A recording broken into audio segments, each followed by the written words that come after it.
नमस्कार, मैं हूं महक और आप देख रहे हैं वंदे भारत न्यूज। शहीद चंद्रशेखर आजाद ने 115 साल पहले अपने खून से लिखा था आसमां में इनकलाब।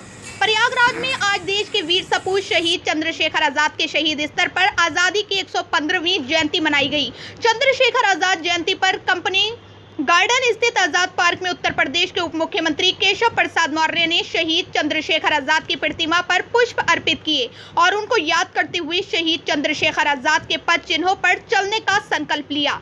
संगम नगरी प्रयागराज पुलिस की ओर से बैंड बाजा कर जवानों ने सलामी दी। इस दौरान हजारों की संख्या में आजाद की प्रतिमा स्थल के सामने उन्हें श्रद्धा सुमन अर्पित किए। जानकारी के लिए बता दें कि प्रयागराज इलाहाबाद वही धरती है जहां चंद्रशेखर आजाद जैसे देश के वीर सपूत ने अंग्रेजों से लोहा लेते हुए अल्फ्रेड पार्क आजाद पार्क में अपने प्राणों की आहुति दे दी थी। चंद्रशेखर आजाद की 115वीं जयंती के अवसर पर आजाद पार्क में सुबह से ही लोगों का आना जाना शुरू हो गया था। चंद्रशेखर आजाद ने हमारे देश के लिए अपने प्राणों की आहुति दे दी। उन्होंने ब्रिटिश सैनिकों के दांत खट्टे कर आसमां पर अपने खून से इनकलाब लिख दिया। आजाद के नाम से ब्रिटिश हुकूमत के लोग थर्राते थे। इस दौरान विभिन्न तहसील के सैकड़ों स्कूली विद्यार्थियों ने पर्यावरण को बचाने के साथ स्वच्छता का संकल्प लिया। उप मुख्यमंत्री केशव प्रसाद मौर्य ने कहा, अमर बलिदानी चंद्रशेखर आजाद जी के पार्क पर आज चंद्रशेखर आज़ाद जी की जयंती के अवसर पर उनके चरणों में पुष्पांजलि करने का मुझे सौभाग्य मिला है। चंद्रशेखर आज़ाद जी केवल प्रदेश के लिए नहीं, देश के लिए और युवाओं के लिए आइकॉन हैं, आदर्श हैं।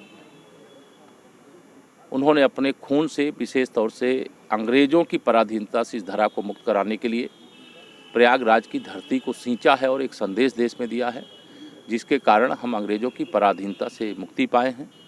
मैं जयंती के अवसर पर सभी देशवासियों को आह्वान करता हूं कि जो बलिदान हमारे अमर बलिदानी चंद्रशेखर आज़ाद जी ने देश को पराधीनता से मुक्त कराने के लिए दिया है, उनके जीवन से प्रेरणा लें और अब कभी यह भारत की धरती किसी विदेशी आक्रांता के अधीन नहीं होगी। इस दृष्टि से हम सब लोग एकजुट रहें। मैं साथ ही आज बाल गंगाधर तिलक जी, जिन्होंने कहा था स्वराज्य हमारा जन्मसिद्ध अधिकार है, आज उनकी भी जयंती है। मैं उनको भी जयंती के अवसर पर नमन करता हूं और मैं स्वयं भी प्रेरणा लेता हूं और आप सबका भी आह्वान करता हूं कि आप सब भी ऐसे महापुरुषों के जीवन से प्रेरणा लें और इस देश को उस ऊंचाई तक पहुंचाएं जिसकी ऊंचाई की बराबरी दुनिया का कोई देश न कर सके। धन्यवाद। कि मैं लोगों से आह्वान करता हूं, आम लोगों और युवाओं को शहीद चंद्रशेखर की जीवनी से प्रेरणा लेनी चाहिए। शहीद चंद्रशेखर आजाद पूरे देश के लिए आइकॉन है। चंद्रशेखर आजाद ने अपने लहू से प्रयागराज की धरती को सींचकर देश को अंग्रेजों से मुक्त कराया है। वही केशव प्रसाद मौर्य ने संकल्प लिया है कि आगे आने वाले समय में कभी भी भारत देश अंग्रेजों का गुलाम नहीं होगा।